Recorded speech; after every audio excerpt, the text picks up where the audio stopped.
De Simone Gbagbo, ancienne première dame de Côte d'Ivoire, jugée pour crime contre l'humanité.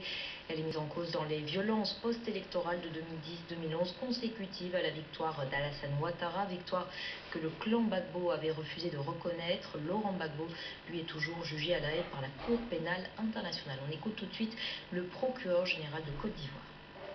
J'ai démontré que Mme Gbagbo était effectivement le chef de guerre de fait, qu'elle avait autorité sur ses troupes, qu'elle exerçait un contrôle sur ses troupes et qu'elle aurait pu, par un simple mot, dire stop et tout se serait arrêté.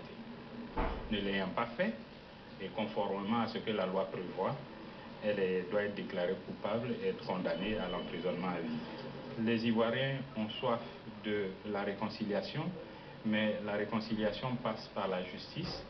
Il faut qu'on situe les responsabilités.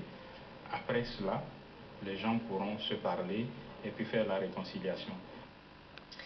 Coup de théâtre à la cour d'assises d'Abidjan. L'ancienne première dame Simone Gbagbo a été jugée non coupable de crimes contre l'humanité lors de la crise post-électorale de 2010 et 2011. Contre l'avis du procureur général qui avait requis une peine de prison à vie. C'est la tristesse et la désolation pour les victimes en Côte d'Ivoire. En effet, la Côte d'Ivoire vient de démontrer qu'elle n'a ni la capacité ni la volonté de rétablir les victimes dans leur dignité. Nous appelons à l'exécution immédiate du mandat d'arrêt à l'encontre de Simone Gbagbo. Il faut qu'elle se retrouve à la CPI. Il n'y a que cette justice internationale qui pourra lutter efficacement contre l'impunité en Côte d'Ivoire. Simone Gbagbo n'était pas au tribunal pour se réjouir de cette décision. Depuis le mois de novembre, elle boycotte le procès qu'elle juge inéquitable. L'avocat de la première dame a toutefois fait part de son soulagement.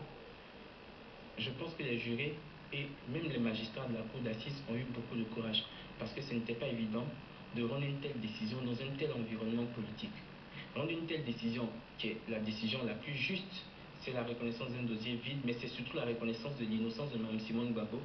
Arrêtée en septembre 2011, Simone Gbagbo était soupçonnée d'être impliquée dans des tirs d'obus sur un marché d'Abidjan.